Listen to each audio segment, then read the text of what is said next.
Money can bring up a lot of emotions: fear, scarcity, unworthiness. But what if those feelings weren't actually about money at all?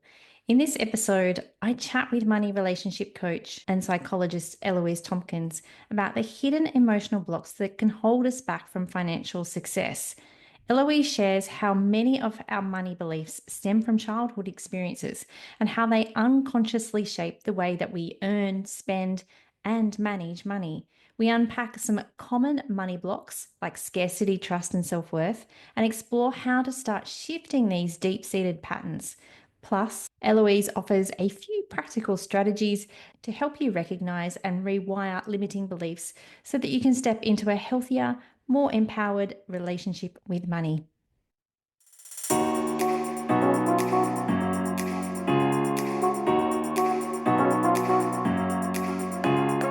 Welcome to the Powerful Content Podcast, your go-to source for content creation, strategy, and business inspiration. I'm your host, Mel Daniels, content strategist, coach, and speaker, empowering women across the globe to grow their business with powerful content that connects, nurtures, and converts.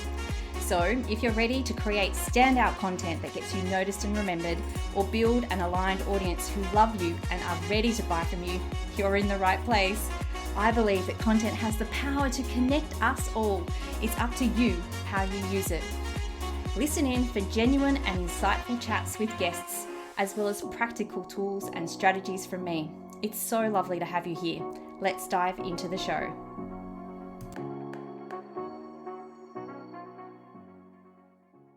I acknowledge the Wongal people of the Eora Nation as the traditional custodians of the country that I am recording from today. I recognise their continuing connection to the land and waters. I pay my respects to elders past and present and extend that respect to all First Nation people listening today.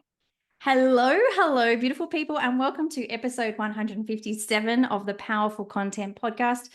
It is so lovely to have you back this week for an episode which I know is going to be so helpful for so many of you. Now, today I have with me the amazing Eloise Tomkins, a money relationship coach and psychologist, and I'm really looking forward to this discussion because we'll be talking about making money and perhaps some of the reasons why you may not be making as much as you desire, whatever that figure looks like for you. So, welcome to the podcast, Eloise. Oh my goodness, Mel, thank you so much for having me. I love talking money, so I'm super excited to have this chat with you today. Fantastic. And I know that there are going to be so many pearls of wisdom from this episode today. Already before we hit record, we've had an amazing conversation. It's always the way that we have amazing conversations before I hit record. But I really am looking forward to my listeners understanding not only what is commonly known as money blocks, but how money is more than mindset. So now I know that you take a bit of a different approach to helping people reprogram their relationship with money. And in that you do believe that it's more than mindset with money. So I'm going to ask you a very big question here to kick off the episode. Can you explain why how much money we make is more than our mindset, what we think about it, and what you think it is instead? Oh, that's such a big question, but I It love it. is. You're right, it is such a different take because I think a lot of women have done a lot of work, myself included, on their relationship with money. And what I have discovered through partly my own journey, I'm kind of going to take you back a little bit, if that's okay, to kind of explain how I got to where I am and why what I do in the work that I do is so important. When I wanted to start a business, I didn't believe that I could. I wanted to, didn't believe that I could. Always felt like it was just not possible for me and had so much self-doubt. And then I did all the things. I did the therapy. Read the books that my therapist gave me, Brene Brown, The Art of Imperfection. I all of the things. I even did weird, wacky things like sound bowl healing or even hypnosis. I did so much to kind of help shift the self-doubt that I had around starting my own business. And kind of wasn't until I became a psychologist myself and started working in this really unique space, working with highly traumatized kids. And the foundation of that was about how the brain developed. And what I learned in that space was the way that our brain develops is kind of in three key phases. Now, I'm not going to bore people with how and why and the science of all of that. What I will say, though, is the two key parts of our brain that develops is the emotional part of our brain, which is one of the first parts of our brain to develop, and then our thinking part of the brain, which is kind of the final part to develop. Now, what I realized is so much of what we do out in the world today, in life in general, is targeted on that thinking part of our brain, that part of the brain that develops from the ages of 7 all the way through to 26. And what a lot of stuff misses is the emotional part of the brain, which is that part of the brain that we've kind of had developing from the ages of birth 3 to 7 and is continuing to still develop up until the age of, in our adulthood. And so what I was seeing is books, therapy, coaching, online courses, programs, all of these things were tapping into that thought-based, rational, logical treatment, I guess. And it was not tapping into the emotions. And I found this myself, starting my business. I was like, why is it so hard? Why am I so scared? It's just starting a business. Like, it's really not that scary. But then I would go to do the things, I would think about it more, and I would just I would have a visceral response in my body that was like telling me no. And I couldn't work out why. And I couldn't work out why the therapy, the books, and all of that wasn't able to help me. And it wasn't until I kind of touched into, all of these fears are really deep. They're not rational. And I knew that they weren't rational. So for me, it wasn't until I was able to touch into my emotions and kind of process those that I started seeing these massive shifts in my life that previously had just been so deep. So long-winded answer, but essentially we need to bring in the emotion, because if we don't do that, we're going to keep feeling really stuck. I just love everything about that explanation, Eloise. Thank you for that.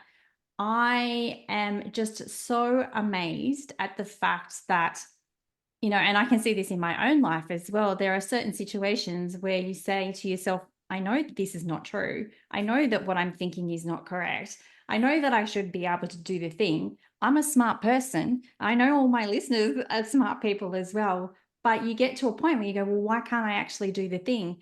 And then you start to believe that there is actually something wrong with you. So what I'm actually hearing from you is that we naturally sink into this thinking brain side of things without then looking at the flip side of the emotional side and wondering how we can address that to overcome our problems. Is that?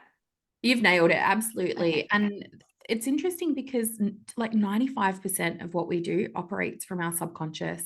95% of the things that we think, the decisions that we make, the behaviors that we take, the financial decisions that we're making in our business are operating from our subconscious brain. And that means like 5% of what we do is kind of conscious and in our conscious awareness. And like, if you think about it, that makes a lot of sense, right? Because imagine if you were going about your day trying to think about, how do I get out of bed? Well, I have to lift the blanket up. I have to move it over. I have to roll over and then move my leg. Like, if we had to think about all of those, I know, right? Like it would just take so much effort. So our brain has really been designed to help us. But at the same time, when it comes to making money in our business and things like raising our prices, when we experience that fear in our body, that's coming from a subconscious place, from old memories in our past that we're not consciously aware of. We're not thinking back to that original memory, but there's something about what's happening in the here and now that's kind of reminding us of that, which is why we're really not tapping into our logical brain. Now, you said earlier, Eloise, that you would often have a visceral response in your body. Is that a typical representation of something that may be blocking us? Like if we did have a money block, would that be a typical response? It's really interesting because I've done a lot of networking, like face-to-face networking events. And when you go to networking events, you've always got that, okay, so tell me about what you do. And obviously, I'm a money relationship coach. So I'll talk to people about, well, this is what I do. I help people reprogram their relationships with money. And then that'll bring up conversations about money and the other person's relationship with money. And one of the common things that I see, and I reckon this happens at every single networking event that I go to and I talk about this, is I will see, and you can't see me because I'm on camera, so I'm going to describe it. I can see women pull back their shoulders and kind of curl inwards. They're like, oh, yeah, gosh, oh, I don't like raising my prices. And there's this real pullback, this real tension. They draw their shoulders tight, shoulders up to their ears, pull in, their face like their whole face crinkles. And then sometimes, depending on the relationship that I have with that person, I'll say, did you notice what happened in your body when we had that conversation about money just now? Did you notice how your body pulled back and how you tensed your shoulders and raised your ears and your face got really tense? And guess what they're like, oh my goodness, I did not even realize that I did that. So and I think this is the key, and I think this is, well, I don't think this is the reason why I do the work that I do, because we have these responses, these physical responses to money, which is because there is emotion in our body when it comes to money, but we're not aware of it. We're not aware of what's happening in our body. We're disconnected from it. It's happening on autopilot because, again, 95% of what we're doing is on autopilot. So, Eloise, then how can we actually bring awareness to the fact that we may be having those responses? If you're talking to people and it's saying, did you recognize that you responded this way? And they say no. I would say that probably a lot of people wouldn't be aware of the actual responses that they have. So perhaps how can we begin to bring awareness to that? Because I think that that's probably a very important first step. 100%. Awareness is definitely the first step. And I think the first step is to slow things down and just notice, like, where are your money blocks coming up in your business? How are they coming up for you? Because chances are, like, when I talk about money blocks with people, they can tell me, they're like, oh yeah, I have difficulty raising my prices. Oh yeah, I don't want to tell my clients how much I am because I'm scared that they'll say no. So when I'm in the moment talking to my clients, I'll discount my prices for them. Or I don't want to be visible on social media because I'm scared that people are going to judge me, which is, funnily enough, a money block, because that ties into worthiness, and worth and money are interlinked. Anyway, sorry, I'm digressing. But being aware of how your money blocks are playing out in your business is a really key first step. And being aware of some of the thoughts that are going on around them. So starting to take notice of, I'm noticing that it feels uncomfortable when I'm wanting to talk about prices with my clients. And I'm thinking that they're going to say no. I'm making that assumption that they're probably going to say no, it's too expensive. And just becoming aware that you do have thoughts and you do have feelings. And also that thoughts and feelings are not the same. They're actually different. They're not one and the same. Sometimes they can feel really hooked together, kind of like Velcro. You stick Velcro together. It's like one piece of the Velcro is your thought, one piece is the feeling, and we Velcro them together and think that they're one and the same. But in actuality, we can tease them apart. And that's often where can be a good place to start, is just recognizing that they exist. I love that analogy of the Velcro. I can really see how the two would come together. So if we want to slow things down and we want to become aware of the thoughts that we're having, are there any tools or processes or ways that we could begin to do that? I think we are usually aware of the thoughts that we're having. I think a lot of women are aware of the thoughts and that they do have, they exist kind of in our head. We just don't take the time to sit with them because it doesn't feel good. Because when we sit with them, it doesn't feel good. So we try and push them away. We try and squash them down. We try and avoid them. We try not to think about them. And I get it, because like those feelings feel uncomfortable, which is exactly why, like in the Millionaire Mindset Academy, which is the money mindset work that I do with women, is we slow it down so that we can identify the thoughts and identify the feelings and start to shift them. But at home, one of the ways, and even in the membership, is one of the ways that we do this is through journaling, through money diaries, through being able to give ourselves space to acknowledge what's going on inside of our minds.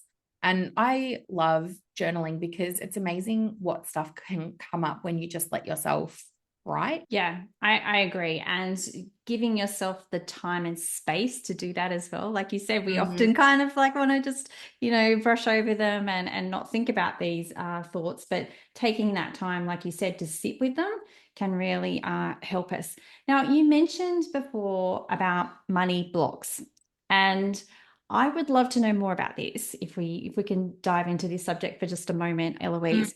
And that is the types of blocks that could come up for us. Like you mentioned, that not wanting to be on social media and be visible can be a money block. And I never really connected the two. So what are the types of blocks that we could have in our lives, and what might they look like to us? Yeah, it's interesting. Like I remember one of the women in the academy asked, she was like, so I don't like posting on social media and I don't quite know why, but is that a money block? And it's interesting because a lot of the women that I work with will talk about not wanting to be visible on social media. They'll talk about comparing themselves to other women. And while it doesn't sound like a money block on the surface, what actually often is going on is a sense of worthiness. I'm not worthy of creating wealth. I'm not deserving of money. I'm not deserving of being able to put myself on social media, because if I do that, I'm going to be judged. And there's this underlying sense of worthiness, which is a huge barrier for women creating wealth in their business. Because if you don't feel worthy of making money, then your behaviors are going to be related to that, right? You're not going to be posting on social media. So some of the other money blocks that come out as well are, and I think we've all probably heard this one, like the scarcity block, where there's just fearful of not having enough money. Money is not going to be there. There's never going to be enough for you.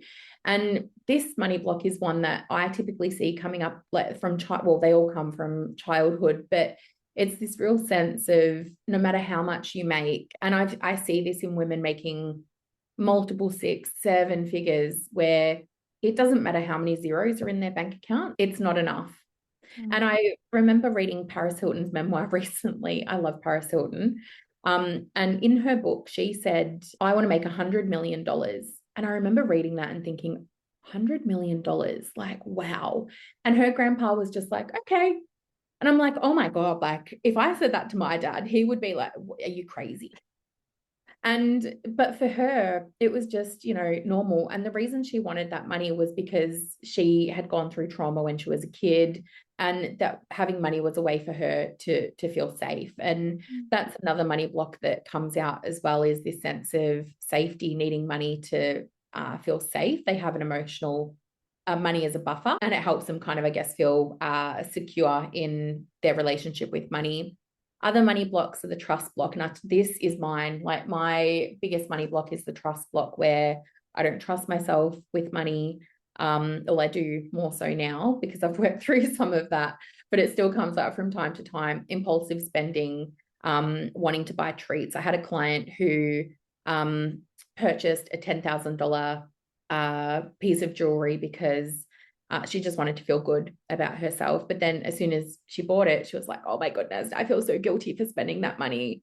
I wanted to invest it back in my business. What have I done? The struggle block, making money is really hard, feeling exhausted and burnt out because you're just kind of working. And one that I don't include that often, like I've got a quiz to help people work out what money block they have. One that I haven't included in there, but is still present, just not so much in entrepreneurs, is making money is bad. making money, people who have wealth are bad people. And I guess you could see that like with Taylor Swift and all of these people that were judging her on her billionaire status, saying that you can't be an ethical billionaire. Meanwhile, she's donated so much money and done so much. So those are the 6 money blocks that I typically see in women in business. Okay. And those 6 were worthiness, scarcity, safety, trust, struggle, and bad. Thinking that people who have money are bad. Yeah. Thank you so much for explaining those. I can already see a couple of those, popping up for me. I'm like, yes, maybe that might be me. But you said something really interesting amongst all of that, Eloise, and you were talking about one of the blocks and the fact that it still comes up from time to time. So I am assuming that even if you do work on these blocks, that there is always the next level, or there is always something else to be working on. Oh, it's interesting because the work that I do, particularly around the emotions, really helps people kind of get to the crux of their money blocks, because it reprograms that emotion and really gets to the root. So we don't deal with the surface level emotions. So I don't deal with the fear today. Well, I mean, I do, but what we also do with the body work is we go back all the way to that original time that you felt that emotion. So what I mean by that is, let's just say you have a situation where you're sitting opposite a client and you're telling them your fees, and that feels really uncomfortable for you. We can work through that in the sense of, okay, you're feeling uncomfortable, raise your prices by $10, and maybe that feels more comfortable and you feel okay with that. The problem is that feeling, that discomfort that you're having in that moment is actually linked back to an earlier memory stemming in childhood somewhere along the way. And so what I do is help people go back to that original memory in childhood and work through that and release the emotion at that level, which then is going to filter out to all of the times that you've had that emotion and felt that intensity, because that emotion has been trapped in the body, and then we release it. The problem, or I guess the way that money blocks keep coming up for people, is you're going to have different triggers. We don't just have one trigger in our life. We have hundreds of thousands of them. Well, actually, I don't know. That's probably a lot. I don't know how many we have. Point is, we have more than one trigger. And there are going to be times where, as we grow, as we make more money, as we encounter different situations, there are going to be other points where we have a strong emotional reaction that might be related to a different childhood memory, that might be related to something different in our past. So that's kind of where we tackle the money blocks. We don't just tackle them from the surface. It goes all the way back, and being able to pinpoint those different memories so that we can release it at its core, I guess. I hope that answered the question. I feel like I kind of digressed a little bit. Yeah, no, and even if you did digress, I appreciate that, because there is just so much to learn around this subject. Now, you mentioned just then that most of these attached emotions come from childhood, and it's about going back to the earliest memory that you have of feeling that certain way, that feeling that emotion. That just kind of blows my mind, Eloise, to think that we can go back that far and pinpoint the actual memory. How do you do that? I don't want to share too much about it, because I don't want people to do it at home and, put themselves in a situation where they bring back some touchy memories. No, I appreciate that. But what I will say is, we get you to kind of tap into that emotion in the here and now. So what is it in the here and now that's going on for you? And what was something that memory reminded you of in the past? And it's actually very simple. It sounds like, oh my goodness, how do you go back in the past? There's no hypnosis or regression or any fancy techniques. It's just tapping into what your body is feeling now, and when did it feel that way in the past? And what we also do, so one of the techniques that I use is called EMDR, which is eye movement desensitization and reprocessing, which is a really long-winded name. And the person who developed that, I love them, but gosh, I wish they came up with a different name for that. But essentially what that does and the way that it works is it helps people to be able to tap into their brain's memory networks. And it kind of opens up that brain's memory network in a way that lets the brain find all of these other memories.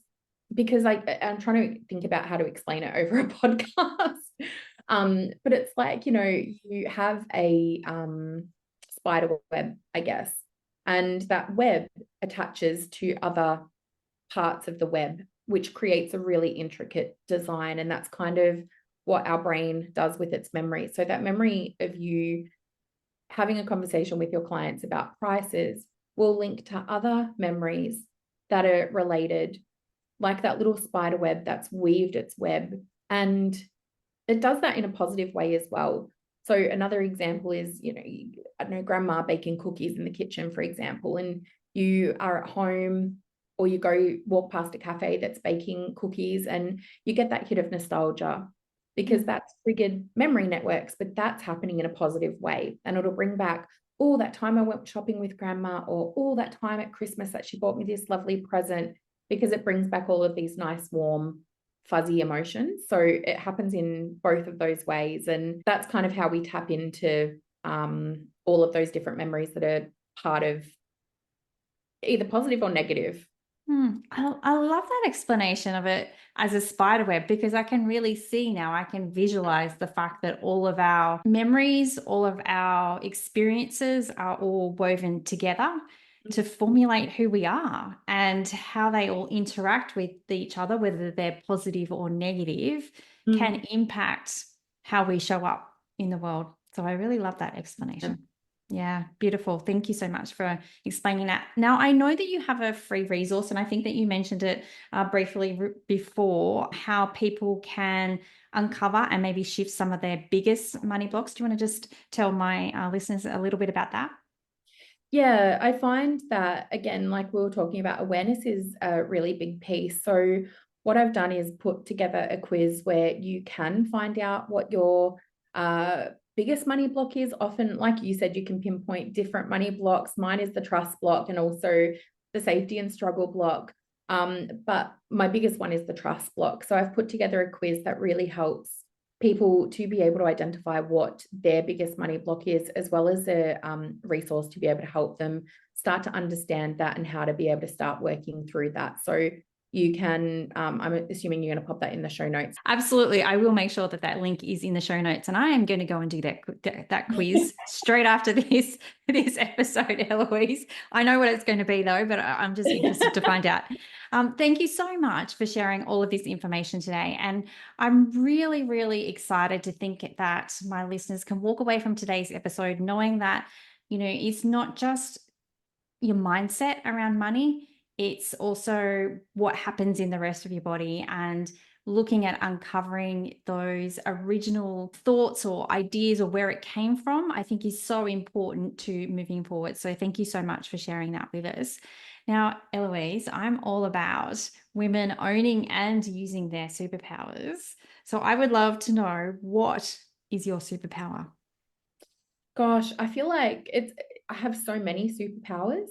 Or maybe not so many. Yes. I have a few, but I think my biggest is that I am really good at helping people understand their subconscious blocks. I'm really good at being able to understand those patterns and being able to help people shift them. And that's something that I really love to do. And I think my other superpower is helping people hopefully feel seen and heard, because I think that's really important, especially for women. Oh my goodness, it absolutely is. And I love the fact that you have that superpower. So thank you so much for sharing that. And before we finish up today, do you have any final parting words of wisdom? Maybe not wisdom, but what I do want to share is that you are worthy. You are so worthy. And what I really want is for all women to realize their worth. And that worth comes from you just existing. You do not need to be or do anyone else except for you. You don't need to have the money. You don't need to have anything other than your existence in order to be worthy. And that is something I want every woman to know. What an amazing What an amazing way to finish off the episode. Thank you so much for coming on the podcast today and sharing your wisdom with my listeners. I truly appreciate you being here. Thanks so much for having me. Thanks so much for listening. That's it for another week.